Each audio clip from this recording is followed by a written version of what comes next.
Salut tout le monde et bienvenue à la chaîne A Walking Miracle.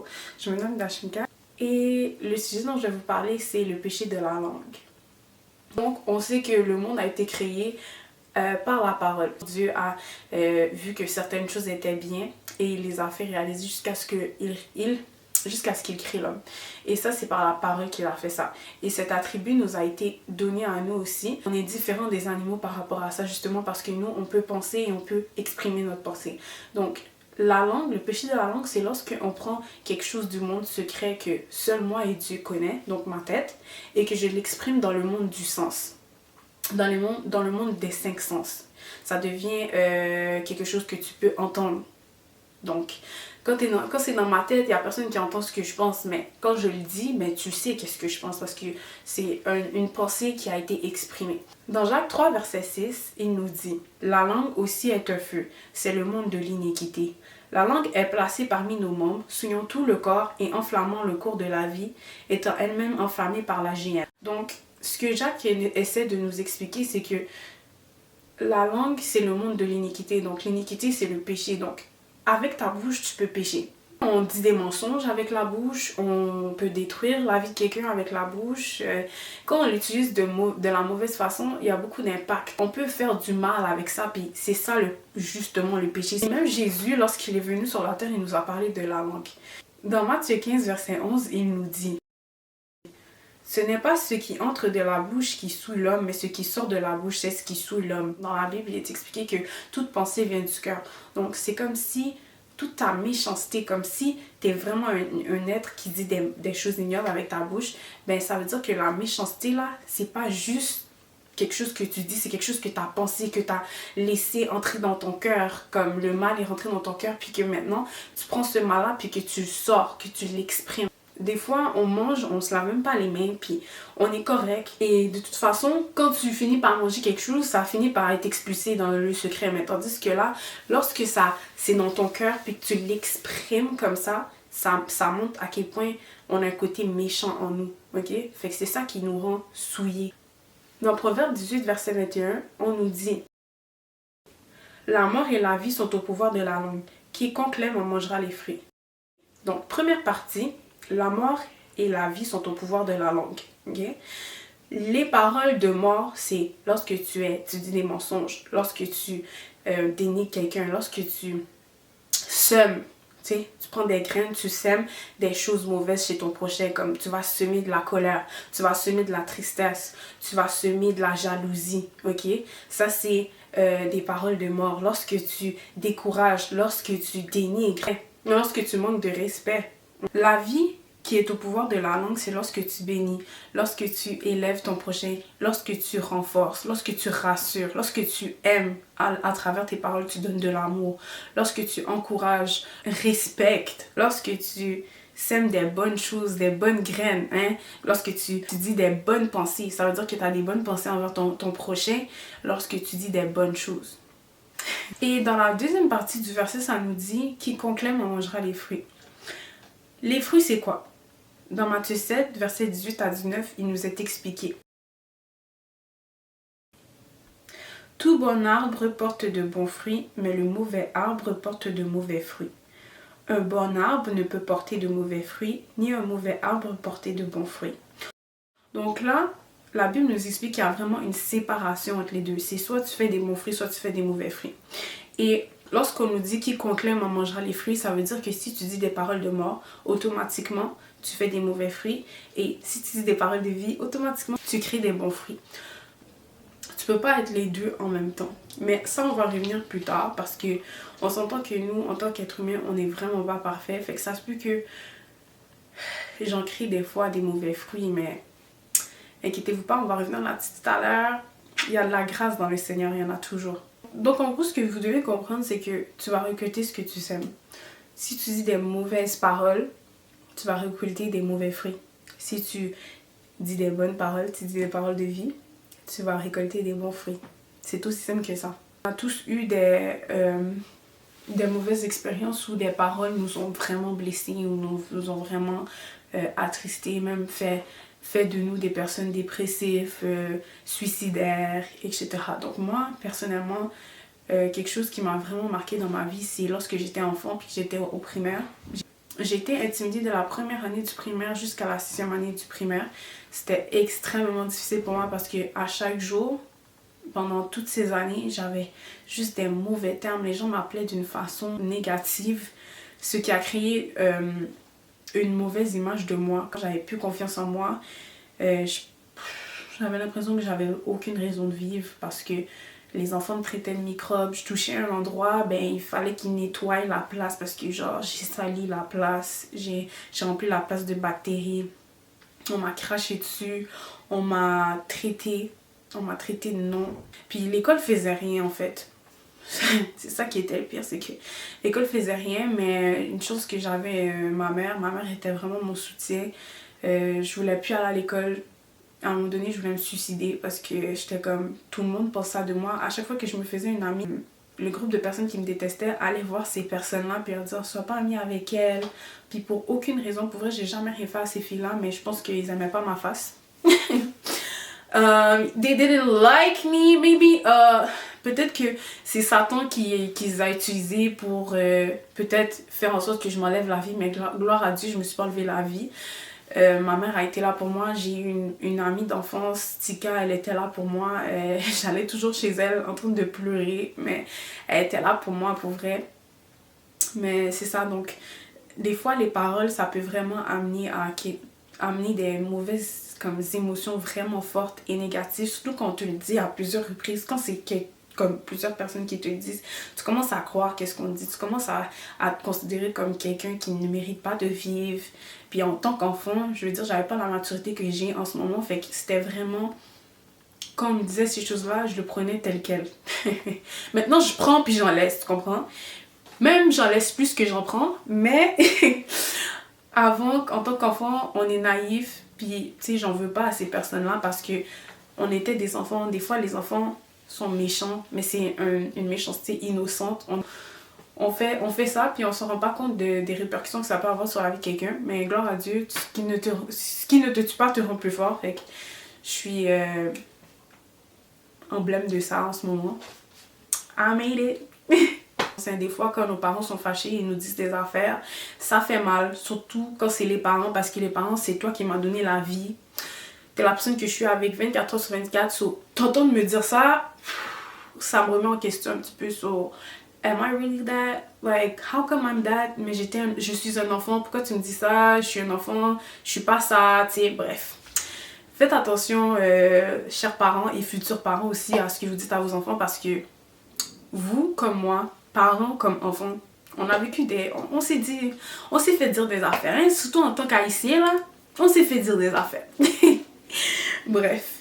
Donc tout ça a fait en sorte que le respect est devenu quelque chose de super important pour moi. Fait, étant donné que moi j'ai vécu ces choses-là, j'étais pas une personne qui allait dénigrer les gens, etc. Mais j'avais quand même mes lacunes là.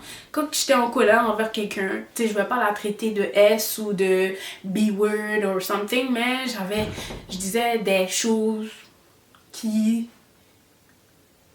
de toute façon, ça va dans la même direction. Même peut-être que je suis pas en train de salir ton nom, mais je suis quand même en train de dire des paroles de mort envers ta personne. Je m'efforce de ne pas faire ça à mon prochain aussi. Mais est-ce que ça m'arrive? Oui. I'm a human being. Je peux souhaiter à quelqu'un de mourir puis ça se réalise pour de vrai parce que dans le monde spirituel, il y a des agents. Il y a des agents de Satan, ok? Le prince de l'air. They will do everything. Ils vont faire tout en leur pouvoir pour que tout ce que tu dis de mal se réalise dans la vie de ton prochain ou sur ta vie. Parce que tu peux aussi te maudire toi-même. Tu peux aussi dire, moi je vais être personne dans la vie. Moi, je suis tellement comme quelqu'un d'inutile. Comme je vaux rien. Nan. Ben ça, c'est des choses que justement l'ennemi peut utiliser contre toi. Puis faire en sorte que ça arrive. Ok, que vraiment, c'est des paroles de malédiction. Donc, tu peux maudire ta propre personne et aussi les autres. Et Jésus est venu, n'est-ce pas? Puis il nous a dit, dans Matthieu 12, versets 36 et 37, « Je vous le dis, au jour du jugement, les hommes rendront compte de toute parole vaine qu'ils auront proférée. Car par tes paroles, tu seras justifié et par tes paroles, tu seras condamné. » J'étais quelqu'un qui disait beaucoup tagier, je sacrais beaucoup.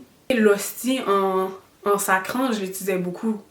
Le tabarnak, ben, je l'utilisais beaucoup en sacrant. Le FU, ouais, pour niaiser, ouais, je disais FU à mes amis. Puis des fois, c'était même pas pour niaiser, là, quelqu'un m'énervait, ben FU, you know.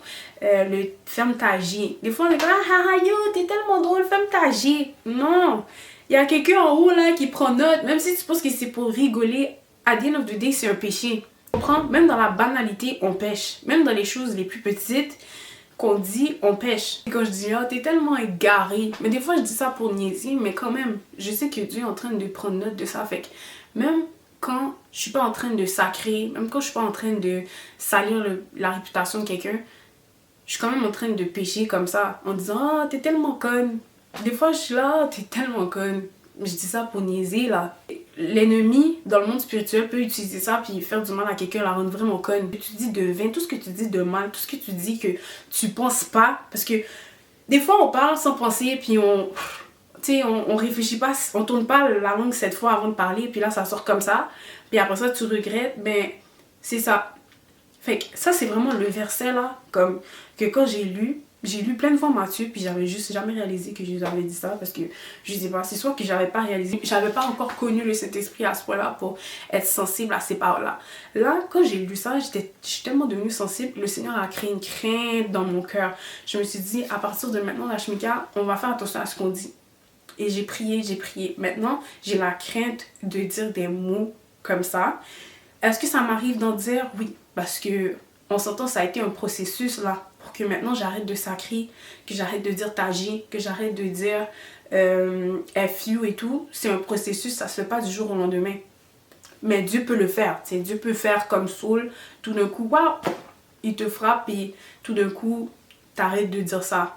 Mais moi, ça a été un processus.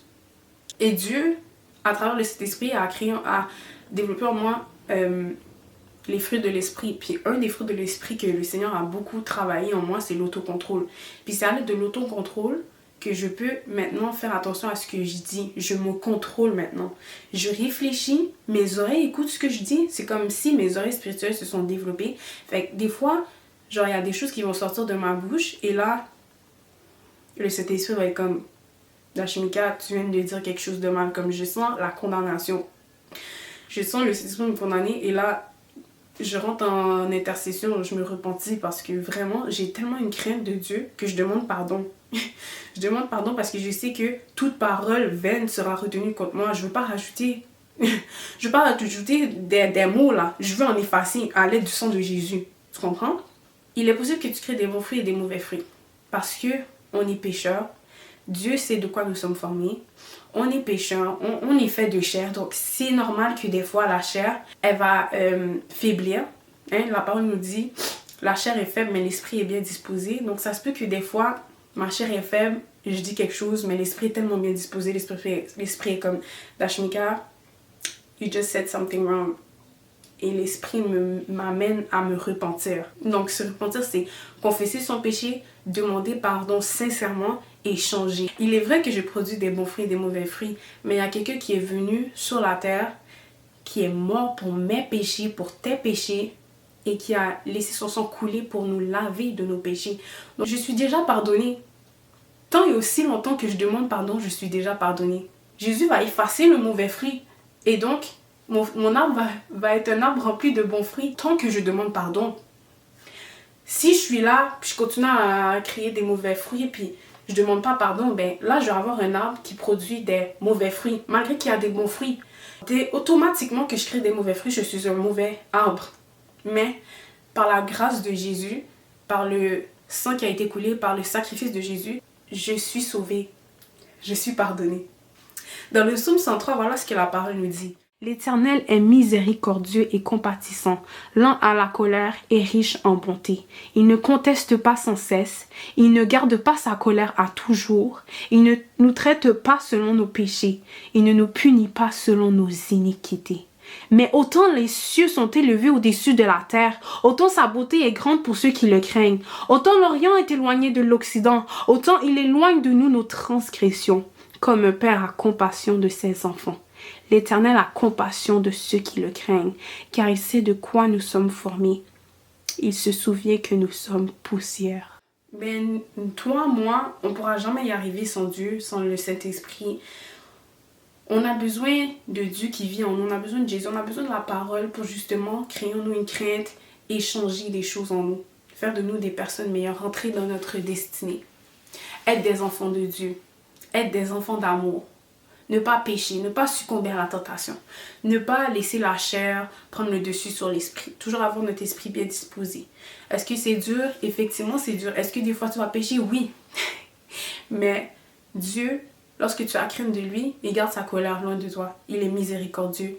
Il va regarder ton cœur. Il va regarder qu'est-ce que tu essaies de faire. Dieu n'est pas comme nous. Puis c'est ça qui est incroyable, c'est que le fait qu'il n'est pas comme nous, donc il est capable d'une extrême bonté, une extrême grâce, une extrême amour envers nous. Donc, étant donné qu'il sait de quoi nous sommes faits, il sait que des fois tu vas créer des mauvais fruits là.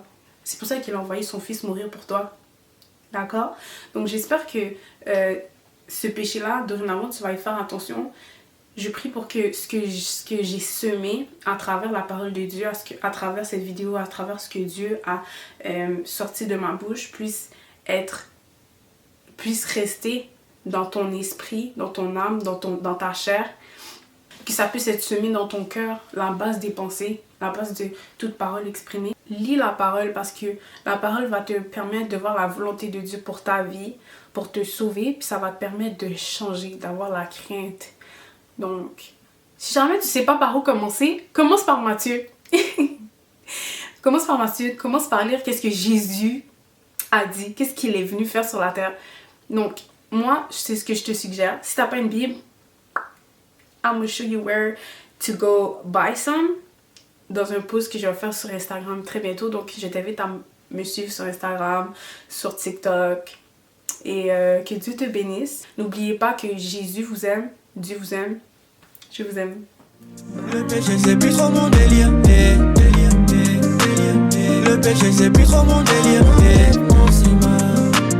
Le péché c'est plus trop mon délire.